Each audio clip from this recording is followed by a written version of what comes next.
नमस्कार. KTV मराठीच्या कोकण वार्तामध्ये आपलं स्वागत. प्रथम एक नजर आजच्या ठळक घडामोडींवर. जमीन आमच्या हक्काची नाही कुणाच्या बापाची अशा घोषणा देत चिपळूण येथील पेढे परशुरामच्या ग्रामस्थांनी काढला अभूतपूर्व मोर्चा. मोबाईलच्या आहारी गेलेल्यांमध्ये वाढ होत असल्याच्या पार्श्वभूमीवर प्रत्येक शाळेत जाऊन करण्यात येणार समुपदेशन. रत्नागिरी जिल्हा विधी सेवा प्राधिकरण सदस्य सचिव आनंद सामंत यांचं प्रतिपादन. आणि नाणार येथील रिफायनरी प्रकल्प करण्यावर भाजप ठाम. युतीमध्ये दरी वाढण्याची शक्यता. रिफायनरी हटवण्यासाठी शिवसेना काढणार संघर्ष यात्रा.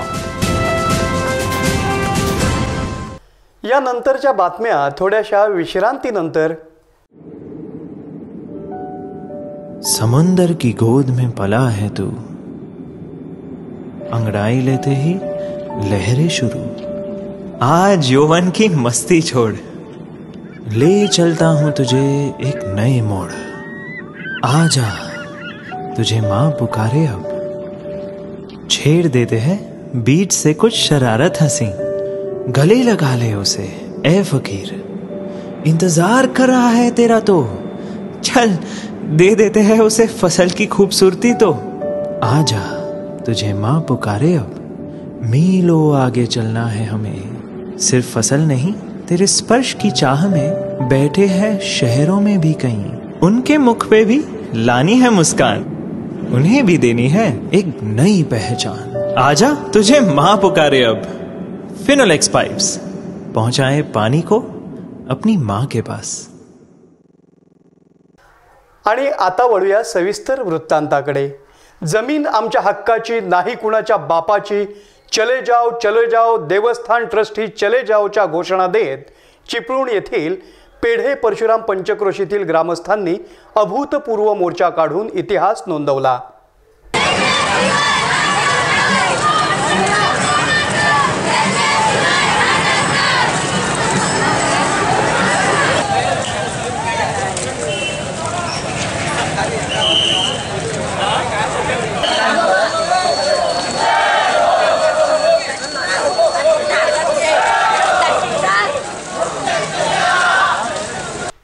या मोर्चाचं खास आकर्षण होतं ते म्हणजे ग्रामस्थांबरोबरच सर्व पक्षीय नेते मंडळींचं. वालोपे येथून घोषणा देत अतिविराट मोर्चाला सुरुवात झाली आणि विविध प्रकारच्या घोषणा देत हा मोर्चा चिपळूण येथील प्रांत कार्यालयावर धडकला.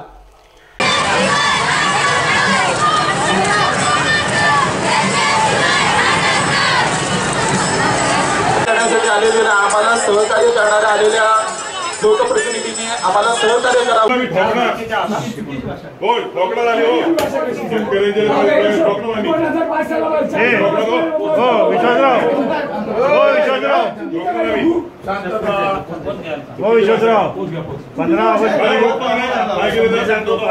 त्यांना इंटिमेशन द्या. दिवाळीच्या दिवशी असणार आहे आणि ते देवस्थान ताब्यात घ्यायचं. छत्रपतींचे मावळे आम्ही, भीतीला कुणाच्या बापाची, मूळ निवासी शेतकऱ्यांची ही जमीन आमच्या हक्काची. बंधूंनो, 1952 आणि 53 साली या पेढे परशुराम गावाचा रेकॉर्ड ऑफ राईट झाला आणि 1956 साली त्या रेकॉर्ड ऑफ राईट्सची अंमलबजावणी झाली. 1457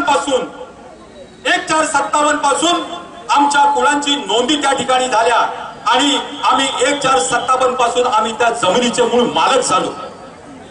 आणि म्हणून आम्ही मूळ मालक असल्या कारणाने संपादित केलेल्या सर्व जमिनींचा मालकी हक्क आमचाच आहे आणि 100% मोबदला हा आमचा आणि कुळांचाच आहे. या अभूतपूर्व मोर्चामध्ये अनेक ग्रामस्थांनी आपलं मत मांडताना शासनाचा धिक्कार केला आणि न्याय मिळाल्याशिवाय आम्ही गप्प बसणार नाही असा इशारा दिला. आम्हाला सुद्धा इनामी जमीन मिळाल्या आणि दसपटी स्थापन झाली 700 वर्षापूर्वी. कालांतराने आमच्या बरोबर जी पुजारी मंडळी आली होती त्या पुजारी मंडळीला वास्तव्यासाठी आम्ही दादर गाव त्यावेळेला दिलं. आणि 1952च्या कुळ कायद्यामध्ये संपूर्ण जमीन जी त्यांच्या अंगाखाली होती ती संपूर्ण जमीन त्यांच्या नावे झाली. आमच्याकडे सुद्धा सनदी होत्या, मात्र आम्ही हे ठरवलं की जी मंडळी आपल्यासाठी आपला संसार तिथे टाकून पुजारी म्हणून इथे आपल्या बरोबर आली आणि त्यांना ही जर जमीन त्याच्या नावावर झाली असेल तर हो द्या. 422 एकर जमीन आम्ही संपूर्ण पुजारी मंडळीच्या नावाने करून द्यायला सरकारला सुद्धा आम्ही सहकार्य केलं.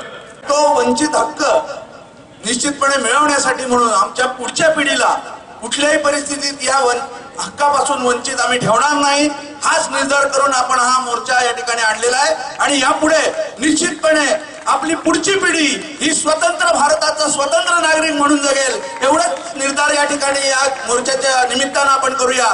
एवढंच सांगतो आणि इथेच थांबतो. आम्हाला कोणताही मोबदला मिळत नाही, आम्ही या ठिकाणी प्रकल्पग्रस्त असल्याचा दाखला मिळत नाही, त्यामुळे आमचे हे तरुण जवान कुठेही नोकरीला लागू शकत नाही. आजूबाजूच्या गावामध्ये जर बघितलं असतं आपण तर प्रत्येक घरामध्ये एक तरी व्यक्ती आपल्या कोकण रेल्वेमध्ये आहे. आमच्या गावामध्ये एकही नाही. कोण जबाबदार आहे याला? कोण जबाबदार? आजही आम्ही भूक करून मरतोय, आमचे जवान रस्त्यावर फिरतायत. याचा विचार शासनाने जरूर करावा आणि हा निर्णय लवकरात लवकर बदलावा. येत्या 4 तारखेला जे पावसाळी अधिवेशन आहे त्या अधिवेशनामध्ये आमचा आवाज बुलंदपणे त्या ठिकाणी लावून धरावा अशी मी आमच्या लोकप्रतिनिधी करतो आणि या ठिकाणी रजा घेतो. शाळेला गेलेली असेल, मी झगडत असताना मला कुणाचा पाठिंबा मिळलेला नाही, तेव्हा आता मला पाठिंबा सगळ्यांचा पाहिजे एवढा माझा इच्छा तुमच्या जवळ आहे. दुसरा माझा इच्छा नाही. आज मी माझी मुलं आज नोकरीला नाहीत, कशाला नाहीत. मी आज शिक्षण आज लुगडा असो नसो, चप्पल असो नसो, तरी माझी मुलं, मी 10वी शिकली 17वी शिकली तरी मला कुणाचा आधार नाही. तेव्हा ही मंडळी आले, यांचा आधार हे सगळं मायबाप माझंच आहे. माझ्या वडील आम्ही लहान असताना मी गेला तेव्हा सगळ्यांचा आम्हाला आसरा मिळून या जमिनीचा मला न्याय मिळाला पाहिजे. या मोर्चामध्ये चिपळूण येथील पेढे परशुराम गावामधील शेकडो ग्रामस्थ सहभागी झाले होते आणि या सर्वांनी घोषणा देत सारा परिसर दणाणून सोडला.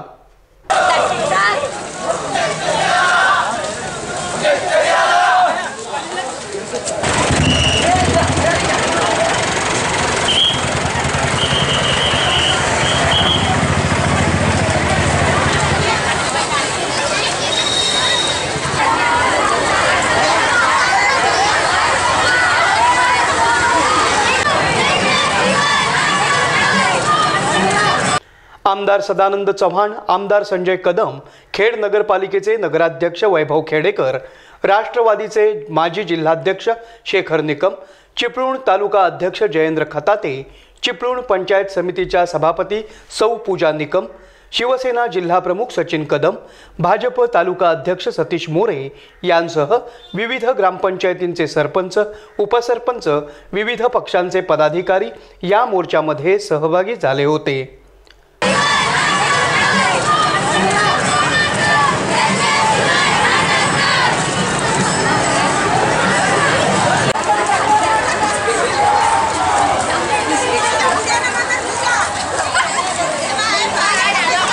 नगराध्यक्ष वैभव खेडेकर, आमदार सदानंद चव्हाण, आमदार संजय कदम आदींनी आपले विचार व्यक्त करताना पेढे परशुराम येथील ग्रामस्थांना आम्ही न्याय मिळवून देऊ असा विश्वास व्यक्त केला. विदर्भामध्ये आत्महत्या होत आहेत, आम्ही इथं काय करायचं? आपण इथं आत्महत्या करायचे ना, तर आपण ज्याने आपल्याला ही वेळ आणली त्याला आत्महत्या करायला लावायची वेळ आज आपल्याला. मी आपला वेळ जास्त घेणार नाही, कारण गेली 2 तास तुम्ही चालताय. दादा बाईकर मगाशी म्हणून गेलेत, आजपर्यंत कुणी आवाज उठवला नाही, परंतु आज संघर्ष समितीच्या माध्यमातून आवाज उठलाय आणि 2 आमदार इथं साक्षीला आहेत. दोन्ही आमदार साहेब आमचे तो आवाज 100% उठवणार आहेत याची आम्हाला खात्री आहे. आणि म्हणून बांधवांनो, ही एकजूट तुमची आहे, ही एकजूट तशीच्या तशी तुम्ही ठेवायची आहे. आम्ही सगळे तुमच्या पाठीशी आहोत. येणारा पैसा जो सरकारच्या तिजोरीत गेलेला आहे तो माझ्या आबाळ माय उडताना मिळायला हवाय. याच्यासाठी जो नॅशनल हायवे जातोय, या हायवेचं 1 इंच काम आपल्या हाती आपण करून द्यायचं नाही. आम्ही भारिप बहुजन महासंघ समाजाच्या वतीनं आम्ही तुमच्या बरोबर आहेत. कुठला जर सरकारी अधिकारी ऐकला नाही तर हा वैभव खेडेकर तुमचा भाऊ म्हणून या ठिकाणी आला असेल. आता इथल्या प्रांत महिला सोडून द्या, पण इथं जर असा कोण पुरुष असता तर त्याचा कार्यक्रम आजच्या ह्या ठिकाणी झाला असता. ही जन आक्रोश आहे. इथल्या शेतकऱ्यांच्या जीवावरती इथलं सगळं प्रशासन चालतं. त्यामुळे आता खरं तर या ठिकाणी या ज्या काही शासकीय अधिकारी असायला पाहिजे होतं पण ते नाही आहेत. याचा अर्थ या सगळ्या ट्रस्टी मंडळींचा दबाव यांच्यावरती आहे. त्यामुळे आपलं आता हे निर्वाणीचं आपल्याला लढाई आहे आणि ही लढाई आपल्याला आजपासून सुरू झाली. म्हणून तुम्हाला सर्वांना सांगतो, ज्या वेळेला रस्त्यावरची लढायची वेळ तेव्हा तुमचा शेजारचा भाऊ म्हणून, खेडचा भाऊ म्हणून जसा आमदार संजय आहे तसा वैभव खेडेकर म्हणून तुम्ही कधी हात द्या. रस्त्यावरची लढाई या ठिकाणी लढायला तयार आहोत. बघू आपण कसा न्याय मिळत नाही. त्या गावातील एका मुलीनं आपलं मनोगत व्यक्त करताना प्रशासनासह नेते मंडळींनाही धारावर धरलं. त्या या चौपदरीकरणात चालल्यात. आपण समजुतीच्या मार्गाने आपल्या न्याय हक्कासाठी लढणाऱ्यांची मागणी ना सरकारकडून ऐकली जाते ना या देवस्थानच्या ट्रस्टींकडून. शासनाने कुळकायद्याची अंमलबजावणी केली आणि त्यातूनच कसे त्याची जमीन असा कायदा आणला. पण मग आमच्याच पेढेपरशुराममधील जमिनींवर या खोतांची आणि देवस्थानची नोंद का, आणि तीही 1972 नंतर. या अन्यायकारक नोंदी विरोधात आमचा लढा आहे. अरे जमीन आमच्या हक्काची, जमीन आमच्या हक्काची. देवस्थानच्या ट्रस्टींनी या ब्रिटिशांच्या सनदेचा आधार घेऊन या सातबाऱ्यावरच्या नोंदी करवून घेतल्या. आमच्या शिक्षणापासून वंचित असलेल्या पूर्वजांना ते समजलं नाही, पण आता आम्हाला जाण आली आहे आणि याचे आता दुष्परिणाम आम्हाला समजू लागलेत. विकासाला आम्ही पारखे होतोय, वैयक्तिक विकासापासून दुरावतोय आणि म्हणूनच आमच्या निसर्ग निर्मित हक्कासाठी हा आमचा लढा आहे. कोकण रेल्वे आमच्या शेतातून जाते, त्याचा जसा देशाला अभिमान आहे तसा आम्हाला सुद्धा अभिमान आहे. पण त्या प्रकल्पग्रस्त म्हणून शेजारच्या गावातून सगळ्यांना नोकऱ्या मिळतात. मग आमच्याच तरुणांनी काय घोडं मारलं ती या योजनेपासून वंचित का? शालेय आणि महाविद्यालयीन तरुण तरुणी मोबाईलच्या खूप आहारी गेले आहेत. त्यामुळे मुलांच्या समस्यांमध्ये वाढ होत असल्याच्या पार्श्वभूमीवर प्रत्येक शाळेत जाऊन समुपदेशन करण्यात येणार असल्याची माहिती रत्नागिरी जिल्हा विधी सेवा प्राधिकरण सदस्य सचिव तथा न्यायाधीश आनंद सामंत यांनी दिली आहे. आम्ही पुढच्या 15 तारीखपासून 31 तारीखपर्यंत एक कार्यक्रम आयोजन केलेला आहे. त्याच्यासाठी आम्ही टार्गेट जे केलेलं आहे ती मुलांसाठी बऱ्याच समस्या आमच्यापर्यंत आलेल्या आहेत. त्यामध्ये जास्त करून मोबाईल आणि इंटरनेटचा वापर जो मुलांकडून पण जास्त प्रमाणात होतो आहे, त्याचा वापर कशा प्रकारे करावा ह्याच्याबद्दल मुलांना पण माहिती नाही आहे, त्यांच्या पालकांना पण माहिती नाही आहे. मग त्याच्यासाठी अवेअरनेस लोकांमध्ये करण्यासाठी आम्ही हा उपक्रम विधी सेवा प्राधिकरणामार्फत केलेला आहे. त्याच्यासाठी बऱ्याच रत्नागिरी जिल्ह्यातल्या सर्व शाळांमध्ये हा उपक्रम राबवण्याचा आमचा मनोदय आहे. त्या दृष्टीने आम्ही आता प्रयत्न केले. त्यामध्ये बऱ्याच शाळांनी आम्हाला उत्स्फूर्त प्रतिसाद दिलेला आहे. त्यांनी प्रत्येकाने तयारी दर्शवलेली आहे की आम्ही तुमचा जो प्रोग्राम आहे तो आमच्या शाळेमध्ये घ्या. रत्नागिरी येथील जिल्हा न्यायालयात आयोजित पत्रकार परिषदेमध्ये न्यायाधीश आनंद सामंत यांनी या विषयाची सविस्तर माहिती दिली. याच विषयावर निबंध स्पर्धाही घेण्यात येणार असल्याचं न्यायाधीश आनंद सामंत पत्रकारांजवळ बोलताना म्हणाले. त्यामध्ये जे विषय आम्ही ठेवलेले आहेत ते मुलांशी कनेक्टेड, जास्त करून सध्या समाजाला भेडसावणारी जी समस्या आहे, लैंगिक शोषण एक आहे, त्यानंतर मोबाईल आणि मुलं, पालक आणि इंटरनेट ह्यांचं जे संबंध येतो तो एक आहे, शिक्षणाचा अधिकार त्यामध्ये समावेश आहे त्याचा, त्यानंतर लिंग भेदभाव हा पण त्याचा टॉपिक असणार आहे. मुलांच्या हिताच्या आणि सुरक्षेच्या दृष्टीने काय उपाययोजना करता येईल, कायदेशीर तरतुदी काय आहेत, त्या इंटरनेट प्रसारमाध्यम आहे ह्याच्यातनं मुलांची सुरक्षितता कशी करता येईल यासाठी उपाययोजना आहे. व्यसनाधीनता हा एक विषय त्यामध्ये समाविष्ट आहे. आणि वाहतूक नियम, आपण सर्वसाधारणपणे बघतो की लहान मुलं लायसन्स नसताना गाड्या चालवतात. मग त्याच्यावर आपल्याला अवेअरनेस मुलांमध्ये आणि पालकांमध्ये दोघांमध्येही निर्माण करणं आवश्यक आहे. त्यासाठी हा 15 ते 31मध्ये आम्ही कार्यक्रम आयोजित करतो आहे. शाळांचं पूर्ण प्लॅनिंग झालेलं आहे.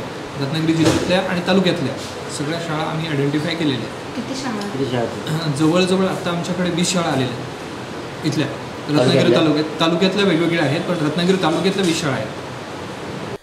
नाणार येथील रिफायनरी प्रकल्प काहीही झालं तरी मार्गी लावायचाच असा निर्धार केंद्र आणि राज्यातील भाजप शासनानं घेतला असल्यामुळे भाजप सेना युतीमध्ये दरी निर्माण झाली आहे.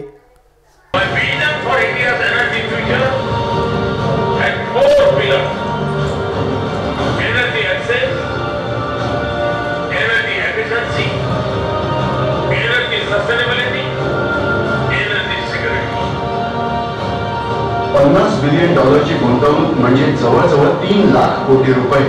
प्रतिवर्ष 60 मिलियन मेट्रिक टनची रिफायनरी एक मोठं पाऊल आहे उज्ज्वल भविष्याकडे, जे कार्यक्षम आणि टिकाऊ ऊर्जा आणि इतर गोष्टी उपलब्ध करून देईल. असा हा प्रकल्प राजापूर तालुक्यात पसरला आहे.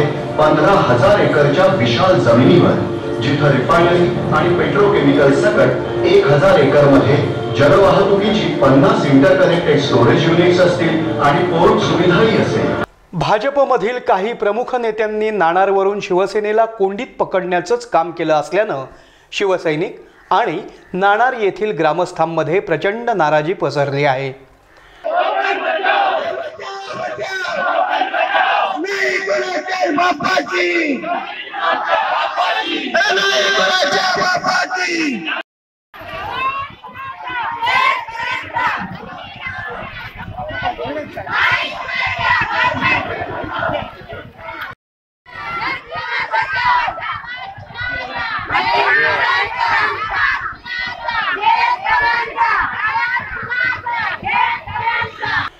एकीकडे शिवसेनेचे उद्योगमंत्री नामदार सुभाष देसाई नाणार रिफायनरी प्रकल्प होऊ देणार नाही, गरज पडल्यास राजीनामा देऊ अशी नुसती डरकाळी फोडत बसले आहेत. मग सर्व ग्रामपंचायतींनी प्रकल्पाच्या विरोधात ठराव केले. सर्व ग्रामस्थांनी आपले असहमती पत्र दिली. आणखी पुरावे कसले पाहिजेत? म्हणूनच विधिमंडळात उत्तर देताना मी सांगितलं की कोणत्याही परिस्थितीमध्ये हा प्रकल्प आता इथे होऊ शकत नाही. तरी सुद्धा काही शंकेखोरांनी मला विचारलं की तू लादायचा प्रयत्न झाला तर, तेव्हा क्षणाचा विचार न करता मी सांगितलं, कारण मी शिवसैनिक आहे, की जर लादायचा प्रयत्न झाला तर मंत्रिपद सोडून देईन आणि जनतेच्या बरोबर उभा राहील.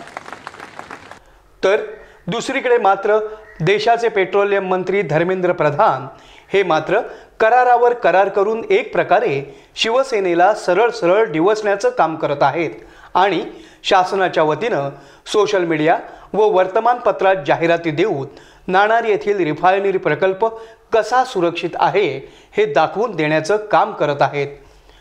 Saudi Arab is a very reliable and old friend of India.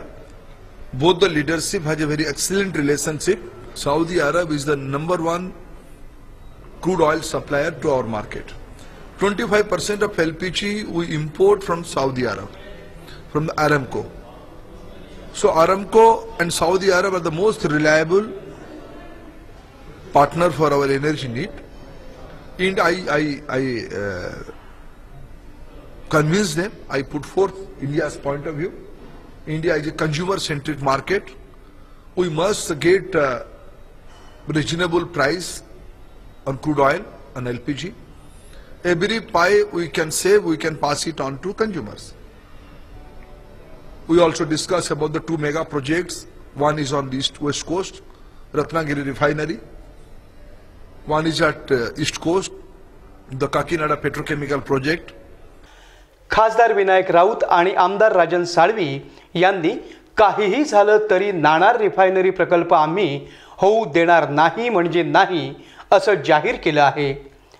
हा त्या सौदी अरेबियातल्या कंपनीच्या राजपुत्राला देण्यासाठी, त्या राजपुत्राला घरजावाई या केंद्र शासनाने केलं आणि त्या घरजावायाला आमची कोकण भूमी जर आंदोलन देण्याचा कपट कारस्थान जर हे केंद्राचे राज्यकर्ते करत असतील तर कोकणची देवभूमी आहे, या देवभूमीतले देवांचे शाप यांना लागल्याशिवाय राहणार नाहीत. पण या देव माणसांचं आश्वासन असणार आहे आमचे उद्धवजी ठाकरे आणि शिवसेना हे सुद्धा या केंद्र सरकारचे मनसुबे आम्ही कधीही यशस्वी होऊ देणार नाही.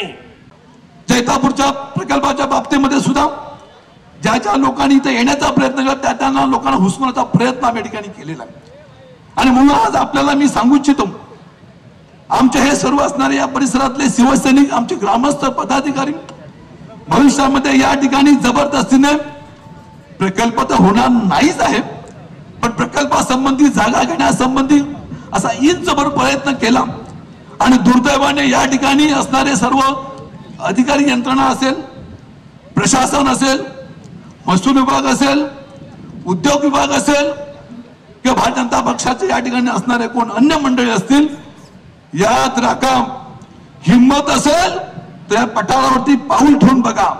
ज्या दिवशी आपण सर्व मंडळी पठारावरती पाऊल ठेवाल त्या दिवशी माझे शिवसैनिक आणि आमदार म्हणून निश्चितपणे त्यांच्या तंगड्या तोडू अशा इशारा ठिकाणी देतो. दरम्यान या प्रकल्पावरून भाजप सेनेमध्ये दिवसेंदिवस दरी वाढतच जात आहे. त्यामुळे भविष्यात ही युती तुटते की पुढील काही निवडणुकींपर्यंत कायम राहते हे मात्र लवकरच दिसून येईल असं बोललं जात आहे. दरम्यान रिफायनरी हटाव करता संघर्ष यात्रा काढण्यात येणार आहे. पावसाळा सुरू झाल्यानं विविध आजार उद्भवू शकतात. त्यामुळे नागरिकांनी आरोग्याबाबत सतर्क राहावं असं आवाहन जिल्हा आरोग्य अधिकारी डॉक्टर अनिरुद्ध आठले यांनी केलं आहे. पावसाळ्याचे दिवस आता सुरू झालेले आहेत आणि वेगवेगळे जे आजार आहेत हे पावसाळ्यामध्ये फार मोठ्या प्रमाणावर सगळीकडे पसरत आहेत. पाण्यामुळे पसरणारे आजार आहेत की जसे हगवण, कॉलरा, गॅस्ट्रो, विषमज्वर, कावीळ असे आजार आहेत. आणि बाकी कीटकजन्य जे आजार आहेत, डेंग्यू, मलेरिया, हे सुद्धा आजारांचं प्रमाण या पावसाळ्यामध्ये आपल्याला वाढलेलं दिसतं आहे. या दृष्टीनं नागरिकांनी खबरदारी घेणं हे गरजेचं आहे. जास्तीत जास्त जर खबरदारी घेतली तर ह्या आजारांपासून आपल्याला होणारा जो धोका आहे तो आपण टाळू शकतो. जे जलजन्य आजार आहेत ते होऊ नयेत यासाठी सर्व लोकांना आपण आवाहन करतो की पाणी जे आहे ते उकळून गाळून प्या. स्वच्छ पाणी पिणं हे अत्यंत महत्त्वाचं आहे. पिण्याचं पाणी आपल्याला झाकून ठेवायला पाहिजे. कोणतंही पाणी उघडं जर राहिलं तर ते दूषित होऊ शकतं. तसंच जेवणापूर्वी जेवणानंतर आपण स्वच्छ साबणाने हात धुवावे. पाणी स्वच्छ करणारं जे द्रावण आहे ते उपलब्ध असेल तर द्रावण त्याचा वापर करावा. प्रत्येक ग्रामपंचायतीनं पिण्याचं पाणी शुद्धीकरण करण्याकरता जे TCL पावडर आहे त्या पावडरीचा वापर करणं अत्यंत महत्त्वाचं आहे. पावसाळ्यामध्ये पाणी हे आजूबाजूनं येऊन विहिरीज किंवा पाण्याचे स्रोत हे दूषित करत असल्यामुळे ते पाणी शुद्ध होईल याची सगळ्यांनी खात्री करणं गरजेचं आहे. आपल्या घरामध्ये सुद्धा ORSची पाकिटं किंवा लागणारी जी औषधं आहेत ती औषधंसुद्धा जवळ ठेवावी जेणेकरून कोणताही आजार झाला तर आपल्याला त्याचं तात्काळ उपचार करणं हे शक्य होईल. लोकांनी कुठल्याही उघड्यावरचे अन्नपदार्थ किंवा फळं ही खाऊ नयेत. माशांचा प्रादुर्भाव जास्ती होतो. माशा बसणारं कोणतेही अन्न हे खाऊ नये. शिळे पदार्थ ही खाऊ नयेत अशा सूचना आपण या निमित्तानं आपण सर्वांना देतो आहे. सर्व लोकांनी आपापल्या आरोग्याची जर काळजी घेतली तर होणारे आजार हे निश्चितपणे आपण टाळू शकतो. अधिक माहिती देताना ते पुढे म्हणाले की ग्रामीण भागात कोणत्याही साथीचं लक्षण दिसून आल्यास ग्रामस्थांनी तातडीनं जवळच्या प्राथमिक आरोग्य केंद्रात संपर्क साधावा असं डॉक्टर अनिरुद्ध आठले KTV जवळ बोलताना म्हणाले. कीटकजन्य जे आजार आहेत, मलेरिया असतील, डेंग्यू असेल, चिकनगुनिया असेल, हे आजारसुद्धा मच्छरांच्यामुळे होतात. डासोत्पत्ती स्थानं जी आहेत ही आपण जास्तीत जास्त कमी करायला पाहिजेत. पाणी जर साठून राहिलं तर पाण्यांमध्ये आळ्या तयार होतात आणि डास निर्माण होतात. हे सर्व जे साधन आहेत, फुटके टायर असतील, फुटक्या बाटल्या असतील, नारळाची करवंट्या असतील किंवा असं छोट्या छोट्या गोष्टी किंवा आपल्या गच्चीवर सुद्धा जे पाणी साठतं त्याच्यामध्ये सुद्धा डासांची उत्पत्ती होऊ शकते. हे जर डास निर्मूलनाचं जर सगळ्यांनी आपण मनावर घेतलं तर डासही कमी होतील. पर्यायानं डासांमार्फत होणारे जे आजार आहेत ते आपण निश्चित कमी करू शकू. पावसाळा आल्यानंतर तब्येत सांभाळा. आपली तब्येत सांभाळणं हे प्रत्येक नागरिकाचं कर्तव्य आहे. आणि जर आपल्याला त्यातूनही जर कोणता आजार झाला तर तात्काळ सिव्हिल हॉस्पिटल किंवा प्राथमिक आरोग्य केंद्र या ठिकाणी संपर्क साधावा जेणेकरून आपल्याला आजार वाढण्यापूर्वी त्याचा उपचार होईल. लेप्टोसारखे आजारसुद्धा पावसाळ्यामध्ये आपल्याला शेतकऱ्यांच्यामध्ये गोठ्यांमध्ये काम करणाऱ्या लोकांच्यामध्ये आढळतात. परंतु शेतीमध्ये गेल्यानंतर जर पायाला भेगा जखमा असतील तर त्याच्यामार्फत लेप्टोचा आजार होऊ शकतो. आणि जर आपल्याला ताप आला असेल तर नजीकच्या उपकेंद्रात, प्राथमिक आरोग्य केंद्रात किंवा सिव्हिल हॉस्पिटलमध्ये आपण संपर्क साधावा आणि उपचार जे आहेत ते तात्काळ सुरू करावेत. जर लवकर उपचार घेतले तर तो आजारही आपल्याला फारसा धोकादायक होत नाही. अंशकालीन स्त्री परिचर संघटना रत्नागिरीच्या वतीनं आपल्या विविध मागण्यांसाठी जिल्हा परिषद रत्नागिरी इथं मोर्चाचं आयोजन करण्यात आलं होतं.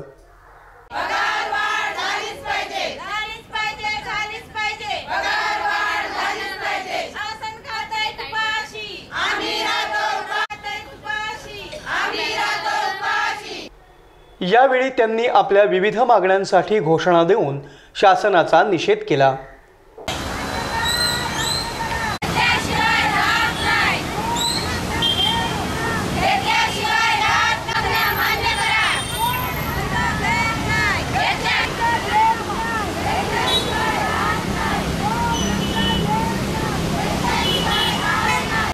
रत्नागिरी संघटनेच्या अध्यक्षा मनाली कांबळे यांनी आपल्या मागण्यांबाबत KTVला सांगितलं. आरोग्य विभागाने 2 मे 2017ला मीटिंग घेऊन आम्हाला जे 6000 इतके वेतन मंजूर केले होते तर ते वेतन अद्यापही अजून काय म्हणजे त्यांनी मंजूर करून दिले नाही. आज महिला आमच्या म्हणजे 50 रुपयापासून जवळजवळ आता 2018 साल उजाडलं आहे तरी पण त्या 1200 रुपये मानधनावरच काम करत आहेत. तर हे शासनाला म्हणजे योग्य वाटतंय की अयोग्य वाटतंय हे त्यांनी त्यांचा निर्णय घेऊन ठरवावा. यावेळी संघटनेच्या वतीनं शहरातून मोर्चा काढून आपल्या मागण्यांबाबत जिल्हाधिकारी रत्नागिरी यांना निवेदन दिलं गेलं. याबाबत शासनानं कोणतीही कृती न केल्यास बेमुदत संप करण्याचा इशारा संघटनेनं दिला आहे. पुन्हा एक नजर आजच्या ठळक घडामोडींवर. जमीन आमच्या हक्काची नाही कुणाच्या बापाची अशा घोषणा देत चिपळूण येथील पेढे परशुरामच्या ग्रामस्थांनी काढला अभूतपूर्व मोर्चा. मोबाईलच्या आहारी गेलेल्यांमध्ये वाढ होत असल्याच्या पार्श्वभूमीवर प्रत्येक शाळेत जाऊन करण्यात येणार समुपदेशन. रत्नागिरी जिल्हा विधी सेवा प्राधिकरण सदस्य सचिव आनंद सामंत यांचं प्रतिपादन. आणि नाणार येथील रिफायनरी प्रकल्प करण्यावर भाजप ठाम. युतीमध्ये दरी वाढण्याची शक्यता. रिफायनरी हटवण्यासाठी शिवसेना काढणार संघर्ष यात्रा. याबरोबरच आजचं हे बातमीपत्र संपलं.